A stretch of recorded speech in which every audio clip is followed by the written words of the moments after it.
আসসালামু আলাইকুম। আজকে আমরা দেখব কিভাবে বুয়েটের মাস্টার্সে এপ্লাই করতে হয়। প্রথমে আমরা এডমিশনের যে ওয়েবসাইট এখানে চলে আসবো। আসার পরে এখানে এরকম থাকে।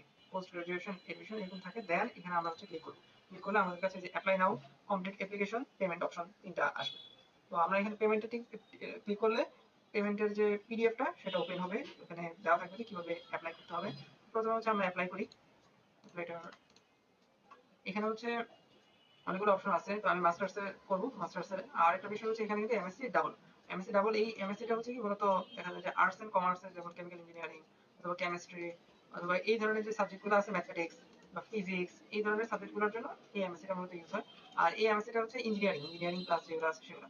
আর এম ইঞ্জিনিয়ারিং আর এমএসসি এর বিষয়ে একটু কথা বলি। সেটা যে MSc thesis based, M engineering মূলত যারা চাকরিজীবী বা যারা রিসার্চ বা থিসিস বেস করতে চায় না তাদের জন্য, রিসার্চে যাদের যাওয়ার তেমন ইচ্ছা নেই তারা। থিসিসের ক্রেডিটটা কম থাকে, এখানে 18, এক জায়গায় আরেক জায়গায় 6 থাকে।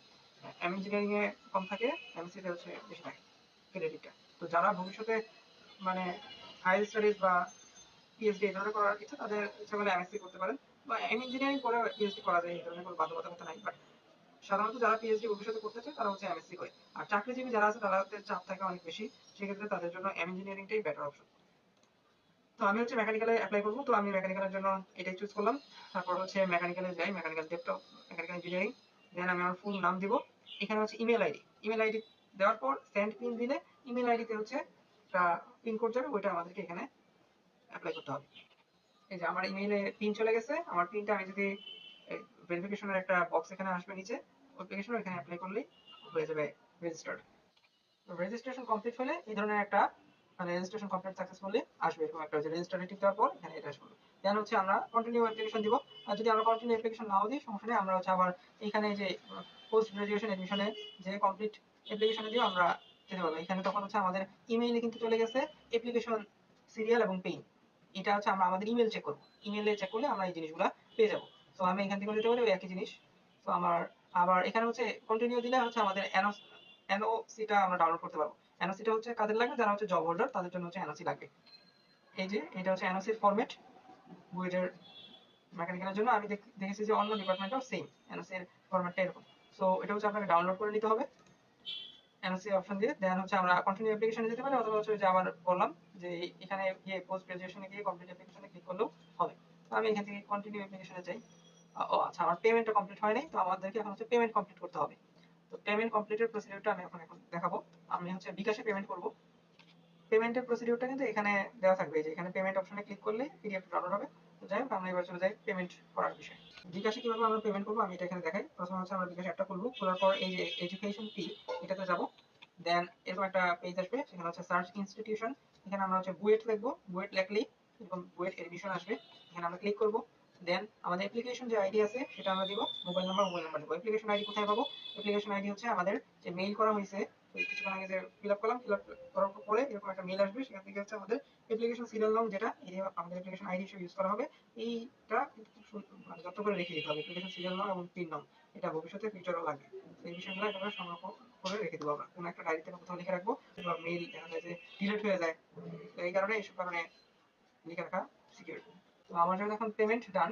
সো আমি কন্টিনিউ দিলেও এখানে যাচ্ছে না, সমস্যা নেই। দেন এখানে আমি আমার অ্যাপ্লিকেশন সিরিয়াল এবং পিন নাম্বারটা দিয়ে দিব। এটা কোথায় পাবো? যে আবার বলি, পোস্ট গ্রাজুয়েশন এডমিশনের মধ্যে গেলেই কমপ্লিট অ্যাপ্লিকেশনে ক্লিক করলেই এটা আসবে। এখানে ইমেইলের যে নাম্বারটা আমরা কিছুক্ষণ আগে দেখলাম, সেগুলো আমরা এখানে বসিয়ে দেবো।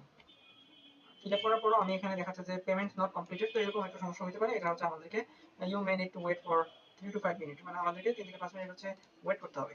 ওয়েট করার পর আমরা 10 বা 15 মিনিট পর আমরা এখানে অ্যাপ্লিকেশন কমপ্লিট অ্যাপ্লিকেশনে ক্লিক করে এগুলা পূরণ করব। কারণ এটাতে বারবার পূরণ করার পর আমার এখানে একটু সমস্যা দেখা দিচ্ছে। এখন আমাদের কি কি ডকুমেন্ট আমাদের আপলোড করতে হবে ওয়েবসাইটে, ওই বিষয়ে আমরা একটু নির্দেশনাটা দেখব। প্রথমে বলি, প্রসপেক্টাস যেটা আছে, এখানে ক্লিক করলে 8 পেজের এই যে পিডিএফটা আসে, এখানে একটা ভুল জিনিস লেখা, সেটাকে অ্যাটাস্টেড কপিজ।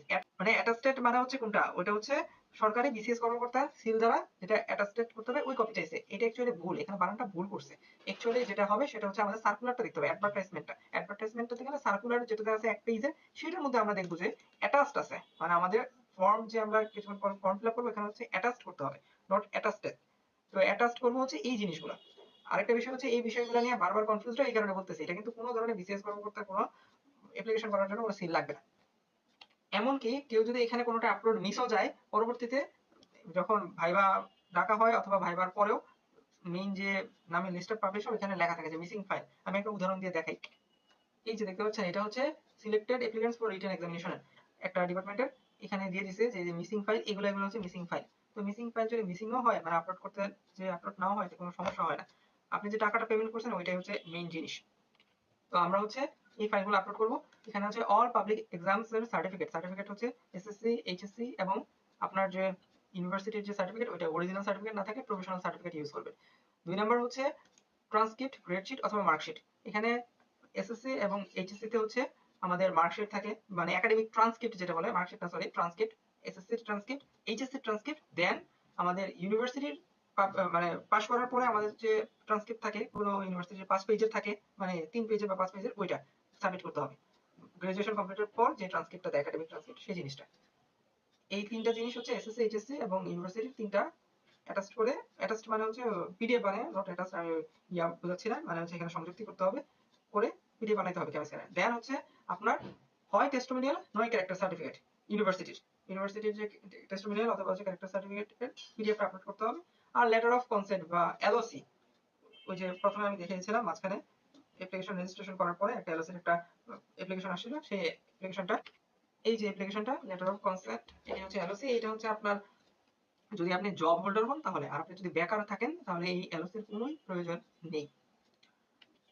জব হোল্ডার হলে এই যে এখানে হচ্ছে সিগনেচার অফ দ্য এমপ্লয়ি বা হেড অফ দ্য অফিস থেকে হচ্ছে সিল লাগবে, ওগুলো আপনাদের অফিসিয়াল ডকুমেন্টস আপনারা করবেন।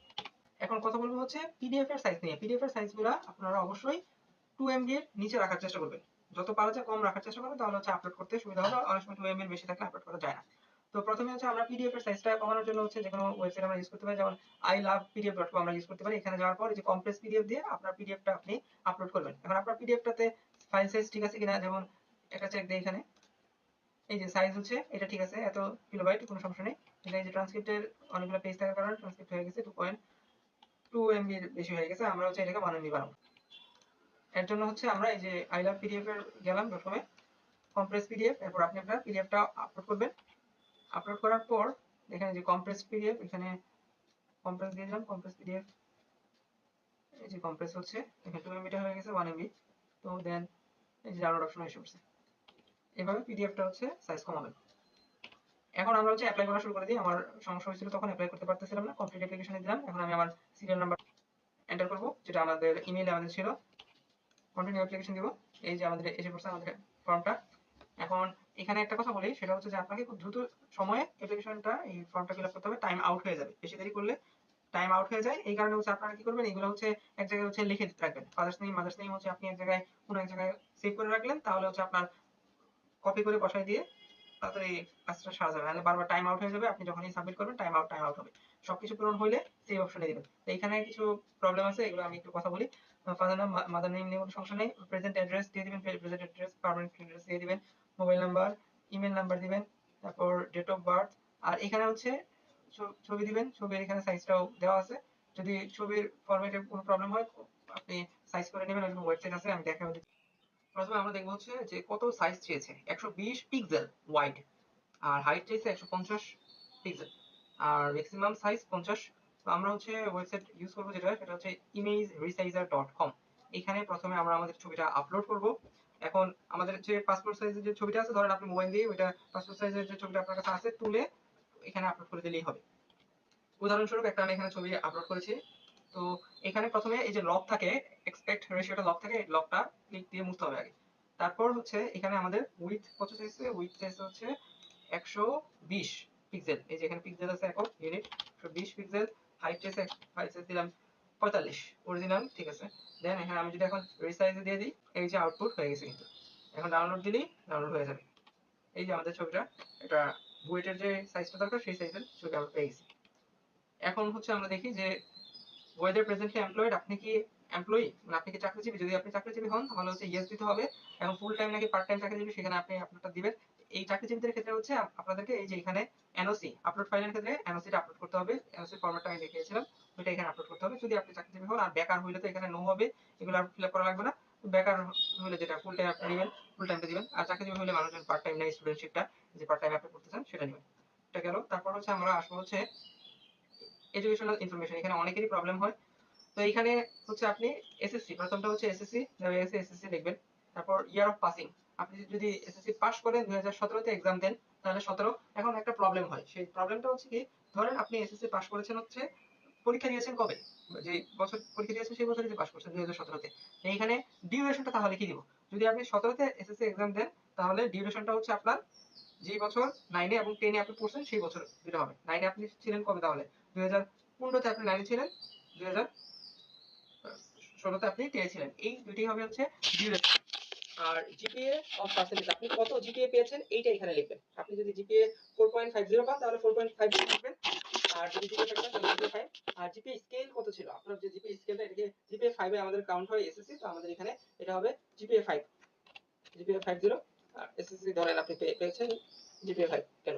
তারপর এইচএসসি এর ক্ষেত্রে হবে এখানে জিপিএ 5, তারপর আপনি এখানে যদি জিপিএ 5 পান 500, সেম ভাবে এখানেও আমাদের যত জিপিএ সেটা আমরা দিয়ে দিলাম। আপনারটা যদি 4 হয় 4 দিবেন, এই জিপিএ যদি পেয়ে থাকেন। আর তারপর হচ্ছে ব্যাচেলরের যে রিকোয়ারমেন্ট, ব্যাচেলরের ক্ষেত্রে এখানেও এইচএসসি এর ক্ষেত্রে আমি বলি, এখানে এইচএসসি এর ক্ষেত্রে আপনি যদি 2019 সালে এক্সাম দেন তাহলে হচ্ছে আপনার ডিউরেশন কত হবে, 2017 থেকে 2018 ইয়ার হবে এই দুই জায়গায়, 2017 2018।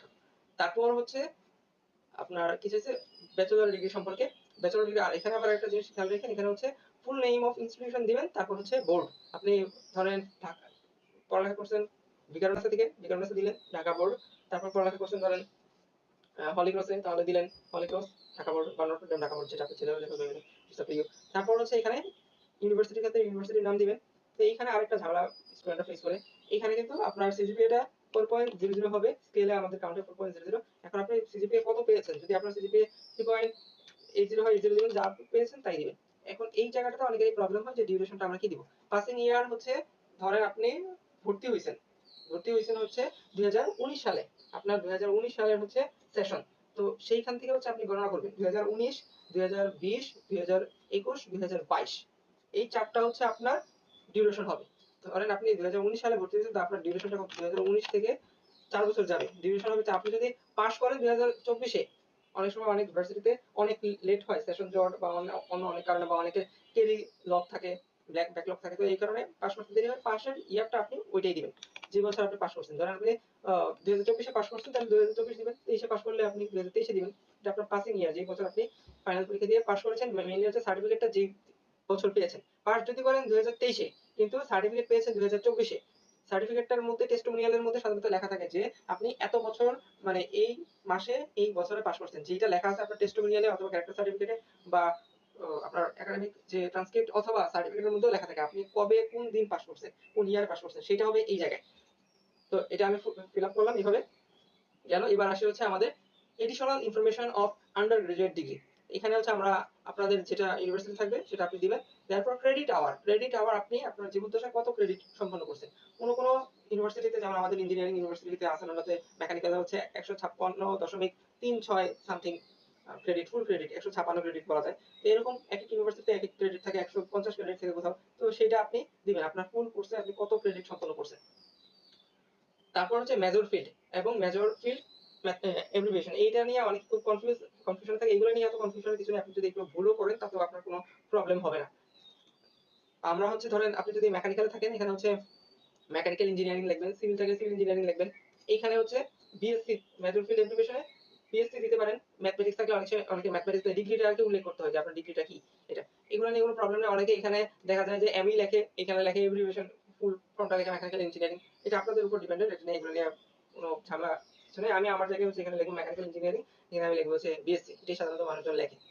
এই জায়গায় মেকানিক্যাল ইঞ্জিনিয়ারিং, এখানে হচ্ছে বিএসসি। আমি একটু লিখেও দেখাই দিই, বিএসসি লেখে ডিগ্রির ইয়াটা লেখে, তারপর হচ্ছে ধরেন মেকানিক্যাল, এগুলা গেল। তারপর এই বিষয়গুলোতে আমি বলছি যে প্রথম দিকে বলা হয়েছে যে কি কি ফাইল আপনি আপলোড করবেন না আপলোড করবেন। পিডিএফ বানাবেন, পিডিএফ এ যদি প্রবলেম হয়, যে ফাইল মার্জিন এগুলো দেখাইছি সবগুলো আপলোড করবেন। অল আদার্স এ কিছু আপনি আপলোড করতেও পারেন, যদি আপনার এক্সট্রা কারিকুলাম কোনো সার্টিফিকেট থাকে অ্যাপ্লাই করতে পারেন, বা অনেকের থাকে না যে ইন্টার্ন করে বিভিন্ন জায়গায়, সেগুলো আপনি অ্যাপ্লাই এখানে ঢুকাতে পারেন। কিন্তু একটা বিষয় মাথায় রাখবেন, এখানে আপনি যাই দেন না কেন আপনাকে কিন্তু এগুলো নিয়ে আবার ভাইবা প্রশ্ন ফেস করতে হবে। যদি আপনি এগুলো দেন যে এক্সট্রা কারিকুলাম এটা সেটা দিয়েছেন, ওগুলো সম্পর্কে নলেজ রাখেন। ধরেন অনেকে বিটেকে ইন্ডাস্ট্রিয়াল অ্যাটাচমেন্ট দিল, তো ওইখানে কিন্তু বিটেকে কি কি হয়েছিল ওগুলো কিন্তু মাথায় থাকতে হবে। তো আপনি যদি এক্সট্রা বার্ডেন নিতে চান নিতে পারেন, দিতে পারেন, বা অন্য ক্যান্ডিডেটদের চাইতে একটু আগায় রাখতে চান তাহলে এগুলো অ্যাপ্লাই করতে পারেন। আবার অনেক সময় বেশি এগুলো ইনফরমেশন দিয়ে অনেক ভাইবা বোর্ডে প্রশ্নের সম্মুখীন হয়। তো এগুলো একটু বুঝে শুনে দিবেন। It's up to you. যাদের প্রিপারেশন খারাপ বা যারা এগুলো নিয়ে কথা ভালো বলতে পারবেন না যে ভাইবা বোর্ডে, তাহলে হচ্ছে আমি বলব যে এটার কোনো কিছু এখানে অল আদার এর মধ্যে আপলোড করার প্রয়োজন নেই। ফাইল আপলোডের ক্ষেত্রে একটা বিষয় আমাদেরকে মাথায় রাখতে হবে, সেটা হচ্ছে যে এখানে আমরা যখন চুজ দিব, আমি করেই দেখাই। চুজ দেওয়ার পর হচ্ছে আমরা সিলেক্ট করব ফাইল। আমি ফাইল সিলেক্ট করি। এই যে আমার ফাইল সিলেক্ট করা হয়েছে, যে আমি আপলোড করছি এই কারণে .pdf আসছে। এরপর এখানে আপনাকে কনফার্ম করতে হবে আপলোড দিয়ে। আপলোড অপশন টিক দিতে হবে। এই যে আপলোড অপশন টিক দেওয়াতে এটা কনফার্ম হয়েছে যে আপলোড। আদারওয়াইজ কি হবে, আপনি যখন এখানে এইগুলোকে মানে আপলোডে ক্লিক দিবেন না, পরবর্তীতে যখন সেভ দিতে যাবেন দেখবেন যে নট সাবমিট আসতেছে। আমি দেখাই কেমন আসে অপশনটা। এরকম আসবে যে ডাটা সাকসেসফুলি সেভড, বাট এই যে please note that your application has not submitted yet, এই ধরনের কথাবার্তা আসবে। তো এই জিনিসটা আসার জন্য হচ্ছে মেইনলি দায়ী থাকে হচ্ছে এখানে আপনি যখন ফাইলটা আপলোড অপশনে ক্লিক না দেন, এরকম প্রবলেম হয়। আর তাছাড়া হচ্ছে আপনি প্রিভিউ দিয়ে দেখবেন, সেভ দেওয়ার আগে প্রিভিউ দিয়ে হচ্ছে দেখবেন যে কি কি সমস্যা আছে। প্রিভিউ দিলে হচ্ছে আপনি দেখতে পারবেন যে কোনটা আপলোড হয়েছে, ঠিকমতো আপলোড হয় না, এগুলো সব আপনি দেখতে পারবেন। তো আমি হচ্ছে আমারগুলো আমি একে একে আপলোড করে ফেলি, দেখুন কেমন লাগে। এই যে আমি আপলোড করে ফেলছি এগুলো। এখন এই আপলোডে টিপ দিলাম, দিলাম কনফার্ম হয়ে গেছে যে আপলোডেড। এবার আসে হচ্ছে এক্সপিরিয়েন্স। আপনার যদি এক্সপিরিয়েন্স থাকে আপনি ইচ্ছা করলে এগুলোতে অ্যাড করে দিতে পারেন, আর না থাকলে নাই। তারপর হচ্ছে আমরা এখানে দুইজন রেফারের নাম বলছে, মানে দুইজন টিচার আপনার ইউনিভার্সিটিতে ক্লাস নিয়েছে এমন দুইজন শিক্ষকের নাম লিখবেন। তারপর হচ্ছে অ্যাড্রেস। অ্যাড্রেসের জায়গা হচ্ছে কি এখানে হচ্ছে টিচারের ডেজিগনেশনটা লিখবেন। ডেজিগনেশন হচ্ছে আপনার প্রফেসর হতে পারে, অ্যাসিস্ট্যান্ট প্রফেসর হতে পারে, ওইটা এখানে লিখে দিবেন। এখানে আপনি সেকেন্ড রেফারেতে আপনি একজন টিচারের নাম দেন, সে লেকচারার হতে পারে। লাইন 2 তে একটা লেকচারার, লাইন 1 সরি লাইন 1 হচ্ছে লেকচারার, অ্যাড্রেসটা এটা। ফোন নাম্বার এগুলো দিয়ে দিবেন। তারপর সবকিছু ফিল আপ করার পরে আপনাকে হচ্ছে প্রিভিউ অপশনে টিক দিতে হবে। প্রিভিউ অপশনে টিক দিলে আপনি দেখতে পারবেন যে কোনো কিছু ক্যাপাসিটি না, যেগুলো দেখতে বুঝবেনই। তারপর হচ্ছে একটা সাবমিট অপশন আসবে, মানে এখানে কিন্তু সেভ অপশন দিয়ে কোনো কাজ নেই। এখানে সেভ অপশনটা একেবারে অযথা, আপনাকে প্রিভিউতে দিতে হবে। প্রিভিউ দিলে আপনাকে আরেকটা এরকম পেজ আসবে। আসার পর এখানে হচ্ছে সব ইনফরমেশন গুলো আপনার কি কি লেখছে না লেখছে দেখাবে। তারপর হচ্ছে আপনাকে সাবমিট অপশনে ক্লিক করতে হবে। প্রিভিউতে ক্লিক করলে এই পেজটা খুলবে। তো এই পেজের মধ্যে আপনারা আপনাদের জিনিসপত্রগুলো দেখতে পারবেন যে কি কি আসছে। তারপর নিচে গেলে এরকম সাবমিট অপশন থাকবে, সবকিছু আপনারা দেখবেন। দেখার পর হচ্ছে সাবমিট অপশন যা আছে এখানে সাবমিটে ক্লিক করলেই অ্যাপ্লিকেশনটা সাবমিট হয়ে যাবে। এইভাবে হচ্ছে সাবমিট করতে হবে। তো আগের যে সেভ বাটনটা আছে এখানে ক্লিক দিলে বারবার সমস্যা হয়, আমি দেখলাম। তাই এইভাবে আমি দেখাই দিলাম যে সাবমিটের প্রিভিউ থেকে আগে পরের যে পেজটা আসবে ওই পেজে গিয়ে সাবমিটে ক্লিক করতে হবে।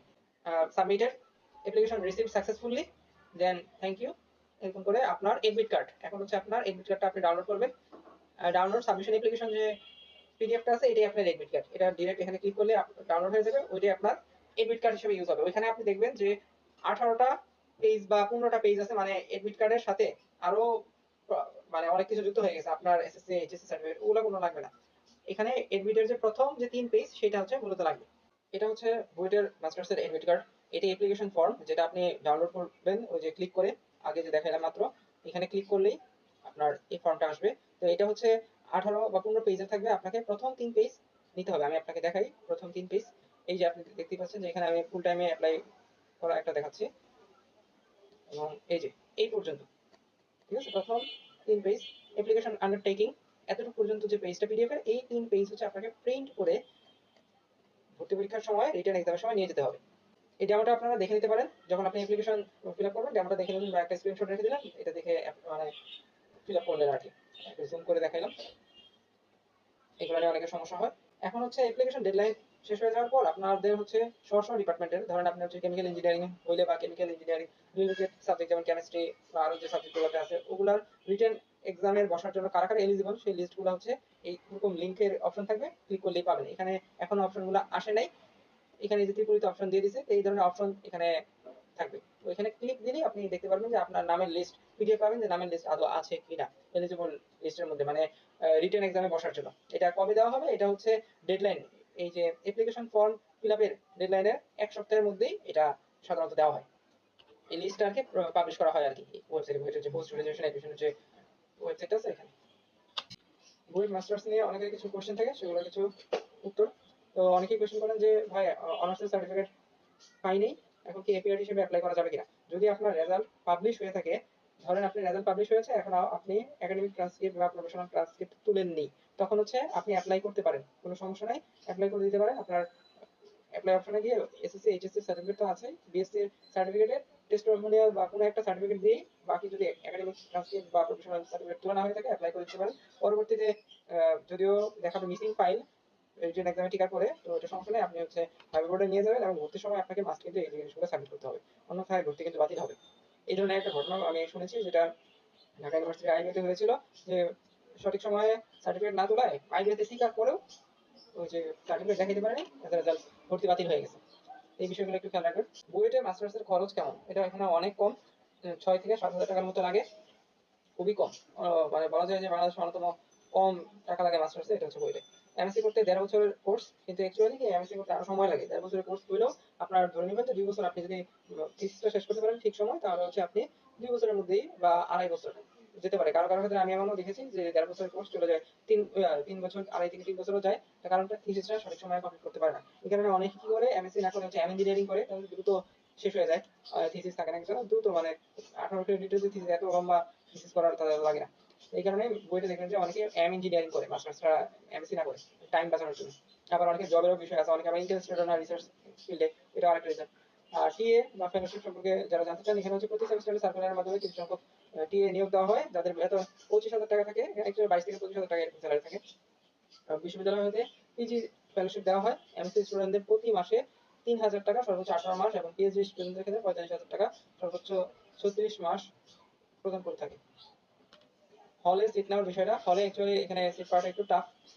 যাদের সিজিপিএ ভালো, যেমন রেজাল্ট হচ্ছে 3.6 আপ আপনার বিএসসি রেজাল্ট, তারা খুব দ্রুত সিট পায়। আর যারা ওই একটু কম লেভেলে, তারা ধীরে ধীরে সিটগুলো পায়, সময় লাগে আর কি। আর কারো যদি বেশি সমস্যা হয়, তখন হচ্ছে স্পেশাল রিকমেন্ডেশনের মাধ্যমে আর কি সিট নিতে পারে। পরীক্ষা শর্টলিস্ট প্রকাশের কতদিন পরে হয়ে থাকে? সাধারণত 7 থেকে 10 দিন পর হয়ে থাকে শর্টলিস্ট প্রকাশের। আপলোড করা ফাইলে সত্যায়িত বা অ্যাটাস্টেড লাগবে কিনা, যে বিসিএস ক্যাডারের, এগুলো লাগবে না অ্যাকচুয়ালি। আপনার ফটোকপি থেকে যদি আপলোড করেন দিতে পারেন, বাট এটা ম্যান্ডেটরি না অ্যাকচুয়ালি। বুয়েটে মাস্টার্সের ক্লাস সকালে হয় না বিকালে হয়, এটা অনেকে কোয়েশ্চেন করেন। এটা হচ্ছে অ্যাকচুয়ালি কোর্স টিচারের উপর নির্ভর করে, বাট দুপুর থেকেই মূলত এটা শুরু হয়। মাস্টার্সের ক্লাসগুলো সাধারণত দুপুর থেকে বিকাল যায়, এটা মানে বিএসসি এর ক্লাসগুলো সকালে নেয় বুয়েটে, সাধারণত আর কি দুপুর থেকে বিকাল পর্যন্ত যায়। আর আরো অনেকের কোয়েশ্চেন থাকে যে অ্যাপ্লিকেশন সাবমিট করেছি, ফাইনাল যে অ্যাপ্লিকেশন পিডিএফটা পেলাম, যে আমি কিছুক্ষণ আগে দেখালাম একটা পিডিএফ, সেই পিডিএফটাকে বুয়েটে জমা দিতে হবে কিনা, আর এডমিট কার্ড কিভাবে পাবো। তো এটা হচ্ছে বুয়েটে জমা দেওয়া লাগবে না, অ্যাপ্লিকেশন ফর্মটা কোনো প্রয়োজন নেই বুয়েটে জমা দেওয়ার। আর যে ফাইলটা আমি তো দেখাইলামই, সেই ফাইলটার প্রথম যে 3 পেজ, সেটাই হচ্ছে আপনি পরীক্ষার দিন নিয়ে আসবেন। তো এই যে এই ফাইলটা আর কি আমি আবারও দেখাই, সেটা এই যে প্রথম যে 3 page, 3 pages, you have to brought this 3 pages.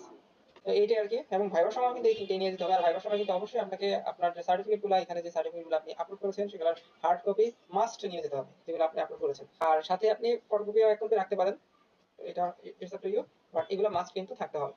আশা করি ভিডিওটা আপনাদের খুব করে এসেছে। আর যদি কোনো কোয়েশ্চেন থাকে, কাইন্ডলি কমেন্ট বক্সে কমেন্ট করবেন। জাযাকাল্লাহু খাইরান।